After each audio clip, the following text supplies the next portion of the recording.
Welcome to the Image of History channel. Step back in time with these rare, historic photos that reveal the strangest jobs of the Wild West. From bizarre occupations you've never heard of to the unusual tasks that kept frontier life running, these images show a side of history you won't believe existed.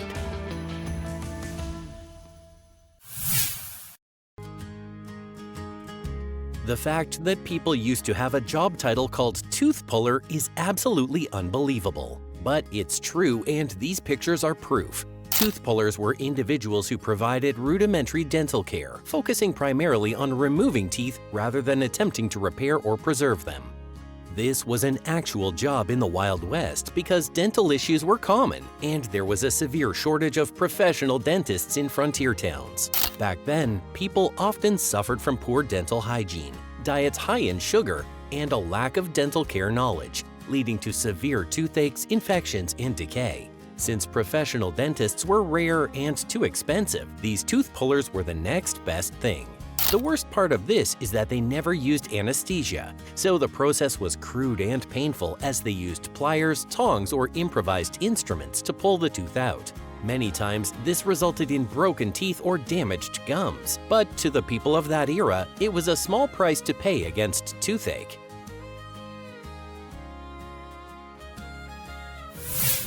Another weird job title common in the 18th and 19th centuries was rat catcher, although I honestly think we still need people like this in present times. Rats are notorious for being vectors for numerous deadly diseases throughout history. In fact, some of the deadliest diseases that have plagued humanity were caused by rats. The most common and deadliest disease carried by rats is the bubonic plague, also known as the Black Death. This plague killed between 75 to 200 million people around the world. Since rats were a significant public health hazard, it was the job of rat catchers to control their populations. They used rat traps, poisons, and in some cases their bare hands to catch and exterminate rats. Rat catchers were often in high demand in cities and on farms where rats destroyed crops and contaminated food supplies.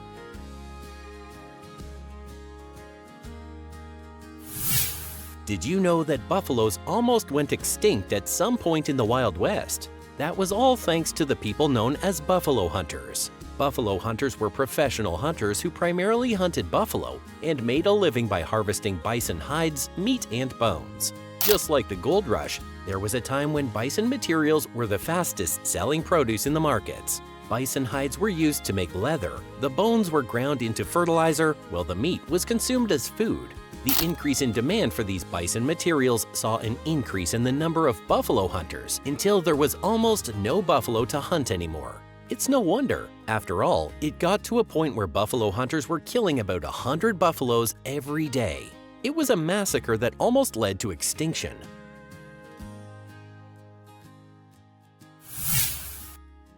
Another animal heavily hunted in the Old West was the prairie dog. Although one can even consider a prairie dog a cute little animal now, to the farmers and ranchers of that era, they were nothing but a nuisance. Well, they were just small rodents. They created extensive burrow systems that could damage crops and make the land unsuitable for grazing livestock. What's worse is that prairie dog colonies grow rapidly and could cover thousands of acres. So hunting them was the best way to control their population. People could make careers just by hunting prairie dogs as bounties that were often offered for them by local governments or ranchers. Since they were small, fast-moving animals, they also made for good practice targets for sharpshooters. This became a source of sport and entertainment. Lastly, unlike rats, prairie dogs were good for food, so they were also hunted for their, I guess, delicious meat?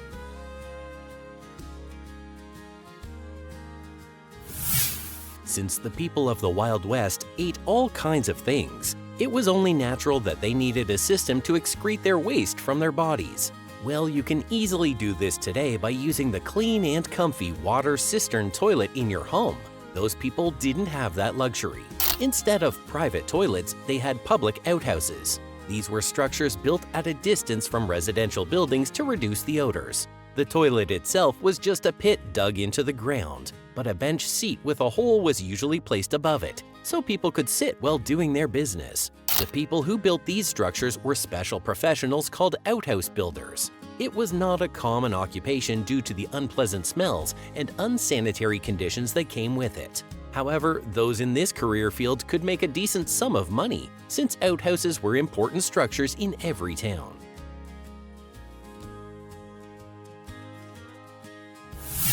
This next job was considered indispensable during the westward expansion of the United States in the 19th century. As settlers moved westward in search of land, gold, or new opportunities, wagon train guides were highly sought after to ensure safe passage through the often dangerous and uncharted territories. Wagon train guides provided a variety of services, which included planning and leading routes across the vast, unfamiliar landscapes, protecting the wagon train from potential threats such as wild animals and bandits, negotiating safe passage through tribal lands, and resolving all kinds of problems that might affect the journey. This occupation has birthed some famous names such as Jim Bridger, who led settlers through the Rocky Mountains, and Kit Carson, who served as a guide for settlers and military expeditions. Wagon train guides have a legacy of being the backbone of westward expansion, using their expertise and resilience to lead settlers through perilous journeys.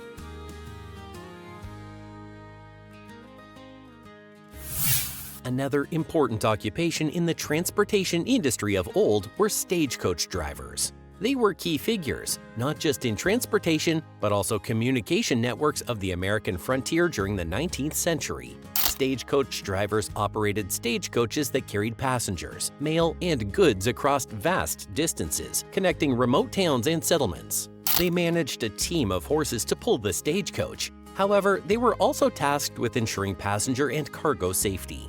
Although many people could ride horses, being a stagecoach driver required exceptional skills and the ability to control multiple horses at once. The job was also quite dangerous because stagecoaches were prime targets for bandits who sought to steal gold, money, or valuable goods.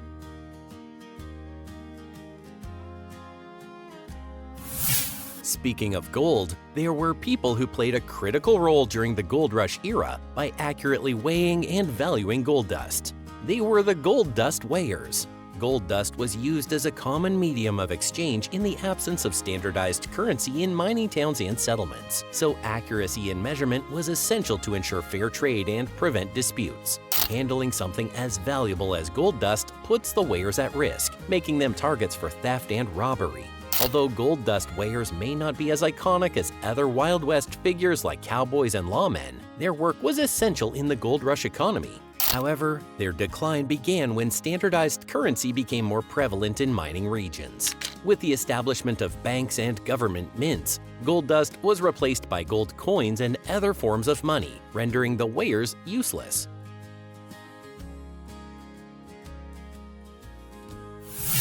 Another prominent occupation during the gold rush era was the hydraulic miners. These were professionals who employed a technique called hydraulic mining to extract gold and other valuable minerals from sediment. The method of mining involved using large, high-pressure water nozzles to wash away sediment from hillsides or riverbeds and expose gold. The technique led to a substantial increase in gold production and boosted local economies. However, this didn't come without demerits. The mining process could sometimes cause landslides, burying the workers and resulting in their deaths.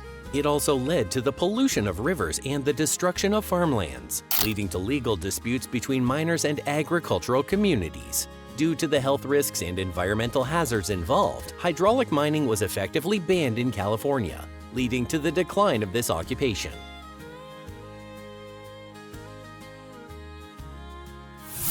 At a time when streaming services didn't exist and MP3 players were not a thing, many musicians made their living by performing in the lively establishments of the Wild West. They were saloon musicians. Saloons were hubs of social activity, attracting a mix of cowboys, miners, gamblers, and travelers, and music was a key feature that contributed to the atmosphere. Some of the patrons were looking for relaxation, excitement, or escape. Saloon musicians created an upbeat or sentimental atmosphere depending on the crowd and occasion. They performed a range of music, including popular folk tunes, ragtime, waltzes, and cowboy ballads. They also played instruments such as the piano, fiddle, banjo, guitar, and harmonica. While these musicians didn't have access to international fame and fan base, they were able to make a decent income from their jobs.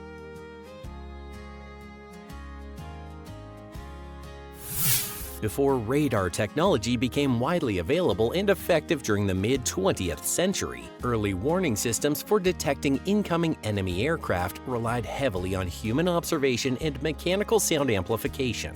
The people who used the machines to make these observations were called listeners. These pre-radar listeners used their hearing to detect the noise of approaching aircraft engines. When a potential threat was detected, they would notify military or civilian defense teams, allowing them to take countermeasures against the incoming attack. Some of the listening devices used in pre-radar systems include acoustic mirrors, sound locators, headphones, and amplifiers, and in some cases, human ears alone. Pre-radar listeners were stationed in strategic locations, particularly along coastlines, near military installations, or in areas susceptible to air raids. They were a vital part of early air defense strategies, especially during the interwar period and the early years of World War II.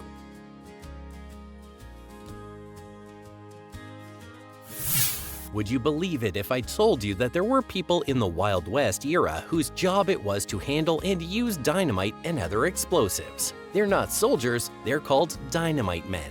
Apparently, dynamites and other explosives were useful and in demand in industries such as mining, railroad construction, and quarrying. It was therefore crucial to have these dangerous things handled by professionals who knew all about them. Among all the jobs on this list, this one might be the most dangerous. One simple mistake could cost the lives of not just the dynamite man, but all the people within the area.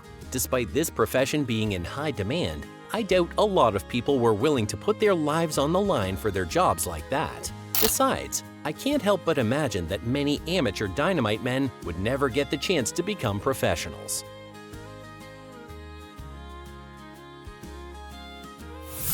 Moving on from the dangerous occupations, another lucrative job many people delved into the Wild West was performing at shows. In this present generation, entertainment is a remunerative industry because people are willing to pay any amount just to be entertained. Now imagine what it was like in the Wild West when they did not have a wide range of options as we do now for entertainment. Although many show performers traveled from town to town providing entertainment, there were others who preferred to stay in one location and have people visit from all over the country. The best part of this occupation was that it wasn't limited to just one talent or skill. Show performers could be dancers, singers, comedians, circus acts, ranchers, and animal trainers. Even people who had some form of disability or deformity could become performers in freak shows in traveling fairs and circuses. The most famous example of Wild West entertainment was Buffalo Bill's Wild West Show, which toured the United States and Europe.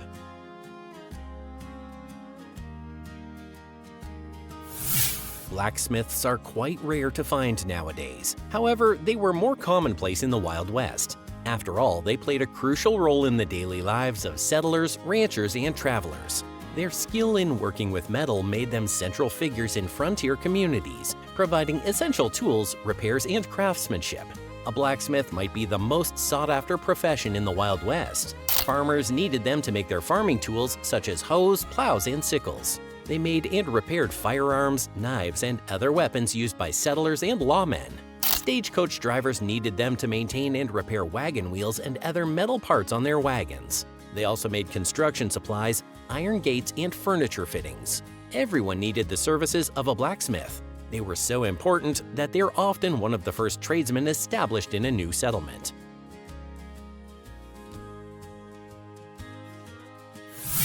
This next profession contrasts the blacksmith in terms of importance and benefits. In fact, it's quite wild that anyone would choose this as a career path and their primary source of income.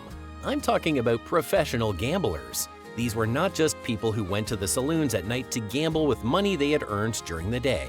No, I'm talking about those who stayed in the saloons all day and night and made their money by winning against people who had day jobs. Professional gamblers traveled from town to town, gambling on everything with whatever they had in hopes of striking a fortune.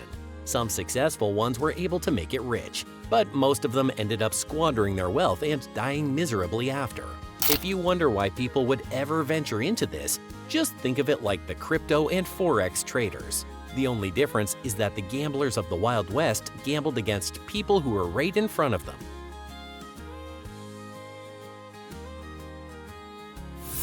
Before the invention of refrigerators, the people of the 19th and 20th centuries had a method for preserving their food and icing their drinks. They used natural ice blocks harvested from frozen rivers, lakes, and ponds. The people whose profession it was to harvest the ice are called ice cutters. They are tasked with finding suitable ice of at least 6 to 12 inches thick. Then they use special tools to etch a grid pattern on the ice's surface before cutting it out with long saws. Ice cutters are usually busy during the winter when lakes, rivers, and ponds are frozen. They would store the ice in structures known as ice houses, where the ice would maintain its frozen state throughout the year. Ice cutting used to be an important occupation due to the various uses and benefits of ice. However, the advent of refrigerators rendered it obsolete.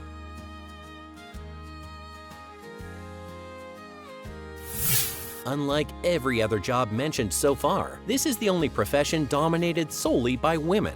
These women were sometimes referred to as working women, ladies of the night, falling women, soiled doves, and painted ladies. Sometimes they get fancy names like scarlet women and courtesans. All these names refer to one profession: prostitutes. Controversial as this may be, prostitutes were a prevalent part of life in the Wild West, especially in mining towns with predominantly male populations. The demand for companionship and sexual pleasures gave rise to brothels, saloons, and various forms of sex work. As proof of its importance, prostitution was a lucrative business that boosted the economy of frontier towns. While some women worked as staff in brothels or saloons, others were freelancers who worked independently and lived a precarious existence. One of the major downsides of this profession, however, is that many of the women working as prostitutes were either forced or coerced into it.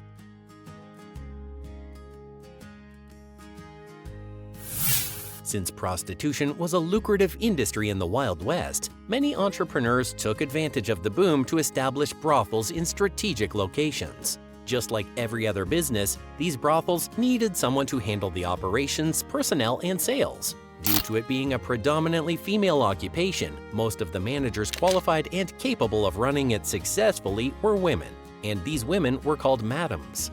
Brothel madams were among the most influential women in the Wild West, even though many of them started as prostitutes too. The madams were responsible for recruiting women into their brothels, negotiating with law enforcement and local officials to avoid raids and fines, and setting the rates for the services offered. Some famous madams whose names have made it through history are Julia Bulette, Pearl de Vere, Mary Ann Hall, and Big Nose Kate.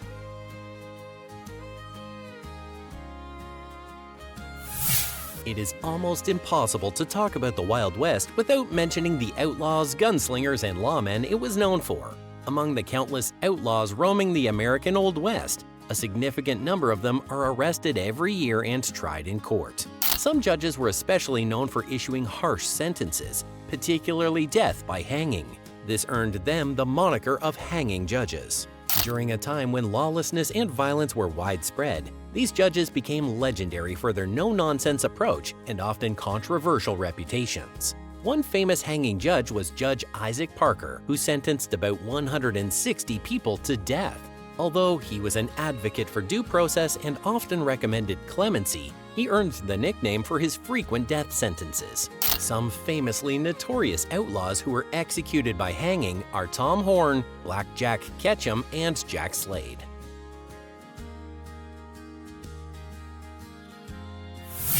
With the high rate of crime, wars, death sentences, deadly diseases, dangerous professions, and gunfights, it's no wonder that the mortality rates in the Wild West were quite high. All these corpses piling up birthed the rise of a well-sought-after profession: gravediggers. Just as their name suggests, gravediggers' jobs were to dig and prepare burial sites for the deceased, ensuring proper interment according to local customs or available resources. Bodies were often buried quickly to prevent disease in frontier towns, so gravediggers had to be fast and handy with their shovels and pickaxes. Sometimes, after a violent event such as a massacre, battle, or epidemic, gravediggers would have to prepare mass graves to bury multiple bodies quickly. Although this job still exists today, gravediggers can be found mostly in cemeteries, and we call them undertakers.